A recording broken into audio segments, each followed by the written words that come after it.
My name is Spike. I'm here to introduce a very special person to you. His name is Mr. Dan Karant, and he's a pharmacist. Oh, what is a pharmacist anyway? Well, I'm glad you asked that, Spike. A pharmacist is a person that's trained in some medical. We deal with medicines all the time, especially as medicines. And a lot of things that we deal with are things that are poisons to the wrong person, but they're very helpful to the right person. To be a pharmacist, you have to grow up going through school, just like I did, and the 6 years of college after all that schooling. And then you would have an interest in math, that's working with numbers, and also an interest in science, which means learning how things grow, how people's bodies work, sometimes animals, plants, things like that. How science works in the world of medicine. And then I work at a store, and you might work at a hospital. There's some that work in doctor's offices. So a pharmacist really manages people's medicine and answers a lot of questions all the time about that. I'm here today to talk about poison prevention. This is Poison Prevention Week, and children all across the country, mostly in kindergartens just like you, are going to be visited, whether it's on a video like this or in person, by a pharmacist or a nurse maybe doing a program like this in different schools across the country this week. So, one question I always like to ask is, if you have a little brother and sister at home, I usually have raise their hands, but Spike, are you going to help me today? Do you have a little brother or sister somewhere? Oh, I do. I have a little sister. She crawls around everywhere all the time. Well, that's really important because you can help keep your house, now that you're going to know about poisons, you can keep your house a lot safer for our little brother and sister, because the little ones, when they find something on the floor, what's the first thing they do if it's a little thing? Oh, I know. My little sister, she scoops up everything on the floor and sticks it in her mouth. Yeah, I'm afraid that's what happens. So if it was a medicine or it was something poisonous, even a soap pellet, it could make them very sick. They might have to go to the hospital. And if you will keep your house safe for them, you're going to be a big help to your mom and dad. I will. Okay. Well, first thing is, we have to figure out what is a poison. And Spike, can you help me with this? Do you have any idea what a poison can do to you? I think it makes you get hurt. Okay, that's one thing. There's going to be 4 things I look for. So it can hurt you. Anything else? Oh, I don't remember. Okay, well, they can make you sick. We just said that about the poisons. So it could hurt you, could make you sick. If it was too much or too dangerous a poison, it could actually kill you. Oh no, that would be terrible. Yes, it would. And some things, if it gets on your skin, can give you a rash, red rash, and make you itch. So, 4 things. It can hurt you, it can make you sick, it could kill you, and it can give you a rash and make you itch. So, there are things at home and things at school and other places that you might find that could be poisonous. And they don't look like poisons because you're used to seeing them because your mom and dad, maybe older brother and sister, your teacher, principal, people use them in different ways, and you're not really thinking of them yet as poisons. But we're going to take a look at some things and determine what would be a poison and what would be safe. A lot of things look safe until you understand them. And because you're just learning to read, you can figure out labels and you'll be able to explain this to a little brother or sister. They're not going to be able to read at their age. So, we're going to talk about several different things, and I know that before this, maybe even this week, you've talked about the states of matter. So there's liquids and solids. Then there's some other things we're going to talk about, like powders, and a new word for you is an aerosol. I'll explain that when we get there. and gases. And then the last one, Spike, I'm going to make you guess this. I'll give you some clues, I promise. Okay. So let's talk about solids. So, Spike, what is a solid? Can you help me with that? Just describe what a solid is. What's it look like, feel like? It's hard. Okay, good. Like a rock. It's hard. Does it have its own shape? Yes. Okay, so it does have its own shape. Is it wet? Well, if you put water on it. No. Now, by itself, it's generally dry. Okay, and then can you pour a solid? No, that would be like juice. That doesn't pour. Right. So it really can't be poured, but you can, if it's small enough, you could probably pick it up. A solid can be picked up if it's small and light enough. So it's got its own shape. It's generally dry. So let's talk about some solids that you might find around your home that could be dangerous solids. And everybody probably has some sort of medicine. So here's one. And these are pills. These are capsules. And there's many different types of these. These are designed for someone to take to help them get well. But if the wrong person gets it, it could actually hurt them very badly, make them very sick. So a question for you, Spike.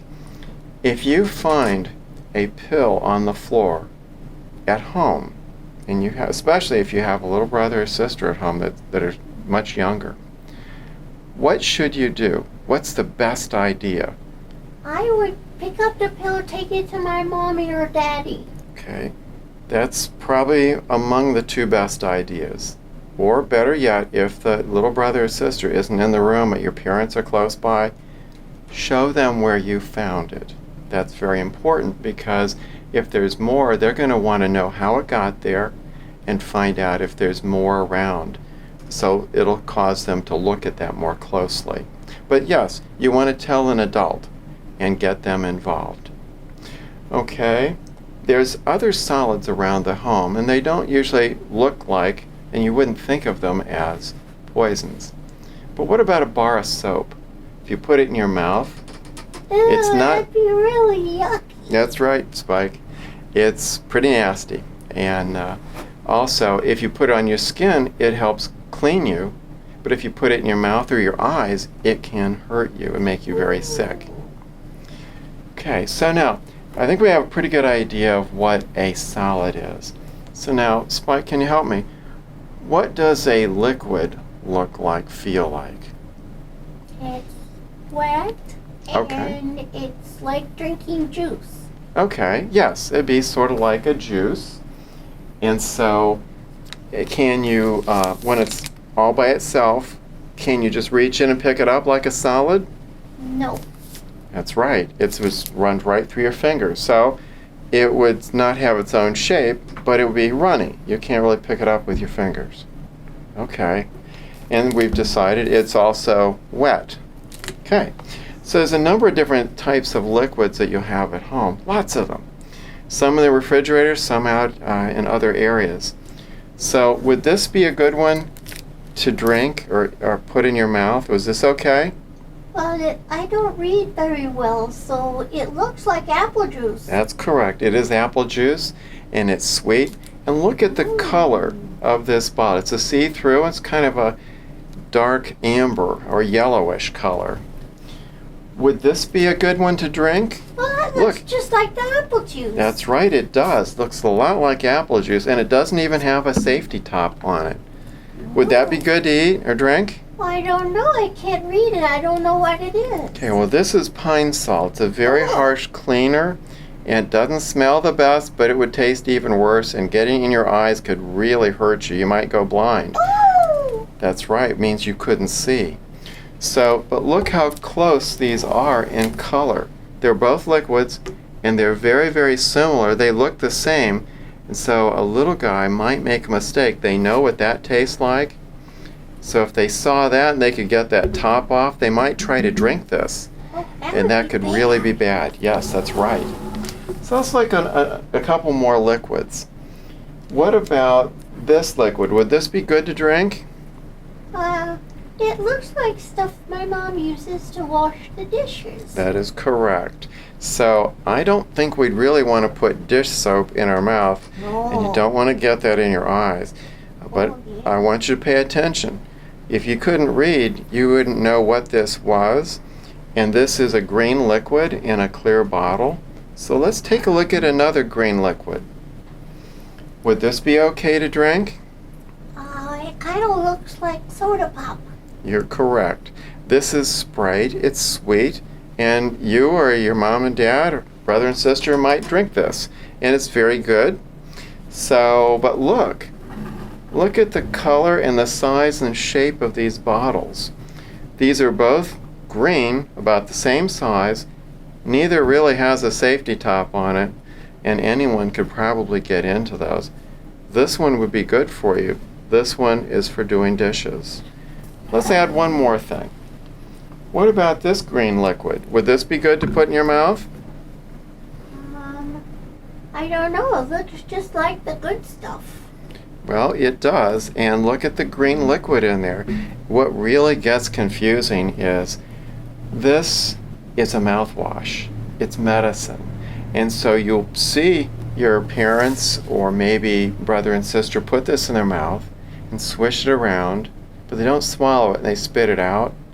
But this could be a little bit confusing, and it's easy to get this lid off. So this is sweet. It's designed to be good tasting, but you should not drink it. But look at the color and the size and the shape. That's right, it could make you sick and really hurt you. So it's confusing. So this and this go in the mouth, but this could be a poison. This could really hurt you if you drank it. And this is a dish soap. So let's look at one more set of liquids. Would this be good to drink? It kind of looks like the stuff my daddy drinks after he goes out for a run. That's right. This is a sports drink. And that's a mixed berry in a blue with ribbed looking type of bottle. Blue. It is. Yeah, look at that bottle, and then look at this bottle.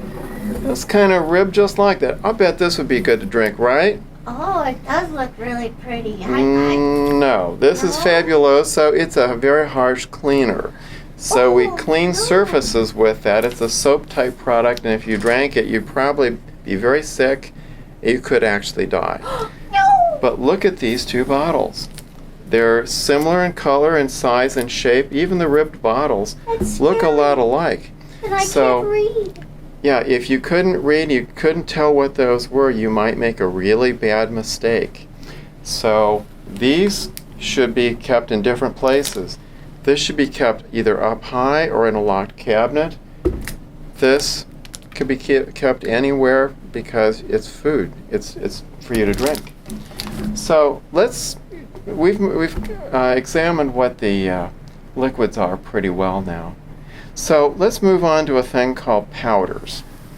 Now, can you tell me, Spike, what's a powder look like and feel like and act like? My little sister wears diapers, and sometimes my mom uses cornstarch on her bottom. Is that a powder? That's a powder. So let's take a look at what cornstarch and other things like that really feel like and look like.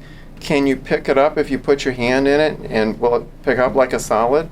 No, it just sprinkles. That's right. So it kind of runs through your fingers, right? Mm-hmm. Okay, well then if it's runny, is it wet? If you put water on it, it is. Yeah, but without the water, it's not wet. It would then be what? Dry? That's right. It's dry. So it's sort of like a liquid, but it's little teeny particles, and you can't really pick it up. Just runs through your fingers, but it's dry. So I think we need to talk about some powders that you might have in your house.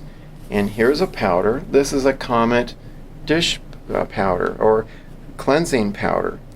This could be very dangerous if you got it in your mouth or your eyes. It would really hurt you. And on the top, there's this little flimsy piece of tape that keeps it from running out. Pretty much anyone could pull that off. My mom uses that to scrub out the sink. That would make sense. It's a good cleanser. On this is breadcrumbs. Oh, yeah. But look, this is a food, and it's good, and you sprinkle on your salad or some other foods. They're both green. That's right. Look at that. They are both round, green containers with holes on the top to sprinkle. So it'd be very easy to make that mistake. If you couldn't read, you wouldn't know that was breadcrumbs.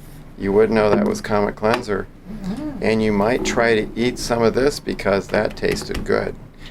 Food and a harmful chemical. But those are powders. And so now there are other powders around the house. And I'm going to talk about some of them that actually come in like a spray can. But there's some powders that would be sprinkled on plants. They're poison.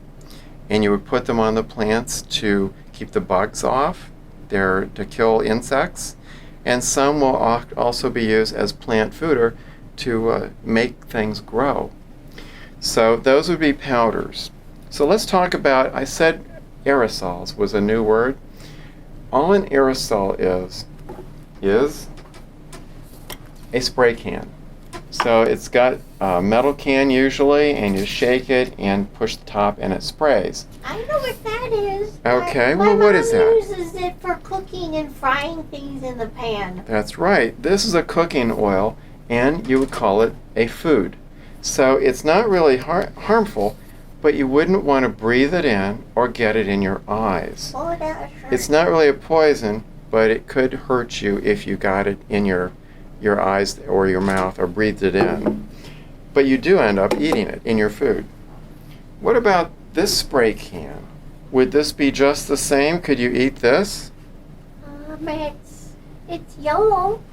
It is yellow, and look at the two cans. You got two cans. Of course, one has a red top, but one has a yellow top. But other than that, you really couldn't tell that this wasn't a food product, too, unless you could read. And I don't do that very well yet. Yeah, you don't, but here's the idea. You'll know that this is a bad thing because of some of the markings on it, but little guys that are still crawling really don't know what those things mean. And so I'm going to show you a way to keep your house safe for later. But if this was being used in the oven or on a grill, and you're close enough to smell it, you're too close. Only an adult should use this because this is very, very dangerous. This can actually melt your skin, and it can actually make it so you couldn't breathe. And so it's a very, very dangerous chemical.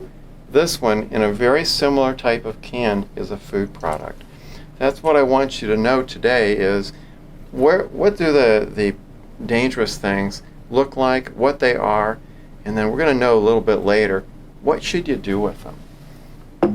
So there's another powder I have. What about this? Would this be good to eat? I don't know. Well, this is a soap powder for a dishwasher. Oh, no.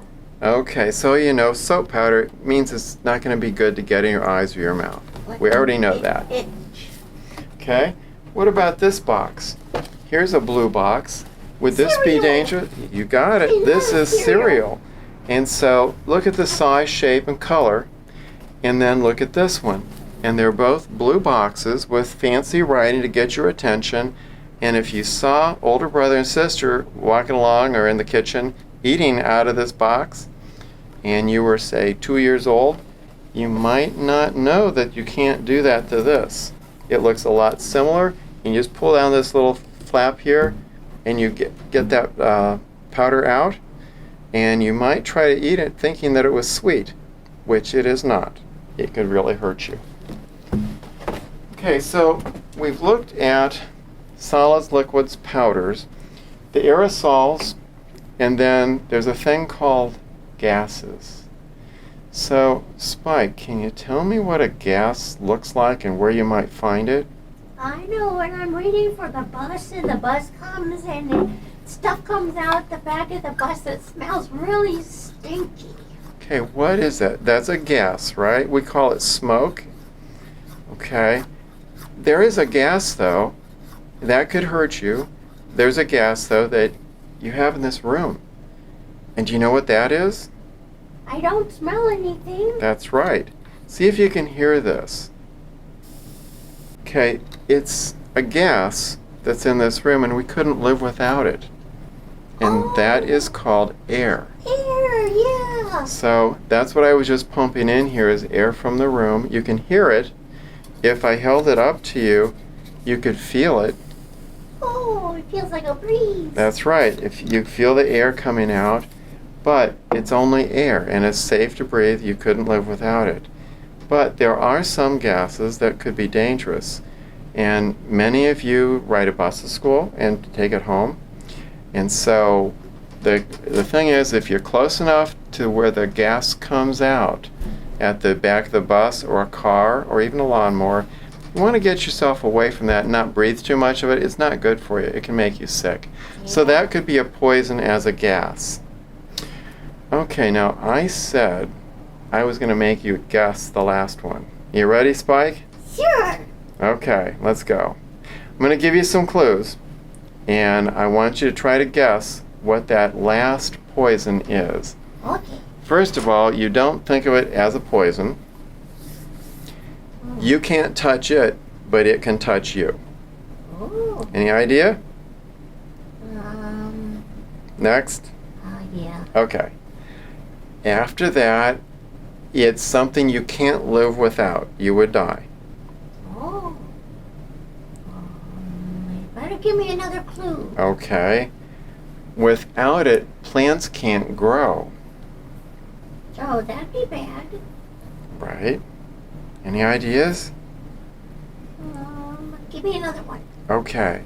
How about this? Without it, you wouldn't be able to see much, and it would be very, very cold.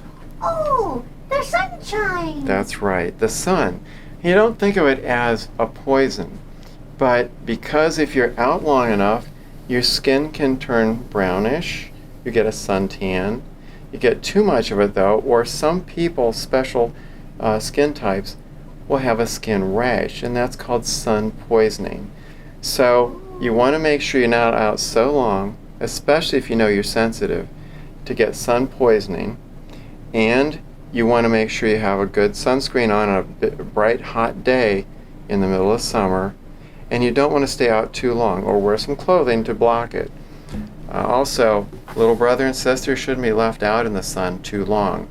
So if they do go outside and you kind of watch them, make sure they're not out so long that they get hurt by getting sunburned. Mr. Dan. Good.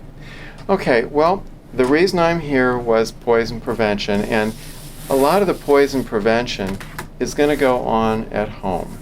Some of it will go on at school. Your teacher is going to give you a packet of information that I've prepared for you. So you can be able to work with her and also take it home with older brother and sister, or maybe with your mom and dad. But I have the phone number for the Poison Control Center as the first piece here. It's a sticker, but it's to go in your house, a place that that your parents determine, so it's not a toy. The next is, we have some little stickers here of Mr. Yuck. I not love a lot. stickers. Okay, I'll bet you do, but they're not a toy. So, with your parents' permission, you can go find the things that are in your house that are poisons and put these on the front of each one so that little brother and sister can see that and know that's something they stay away from. Oh. Does this little guy look pretty happy? Oh, no, he looks really sad. I'm thinking so. He's green and he looks sick. Yeah. And that's the idea, is so this will tell them not to touch it. Oh. Okay, the next here, good. The next here is talking about the Poison Control Center. This is how to reach them, and it's also telling about what they do. And that's so for this Mommy is for your, Daddy, right? That's exactly right, Mike.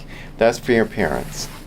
And then next is a letter. This is from the Kiwanis in Norton. They're the people that in our community pay for the stuff to be made. So they're the ones that fund the program.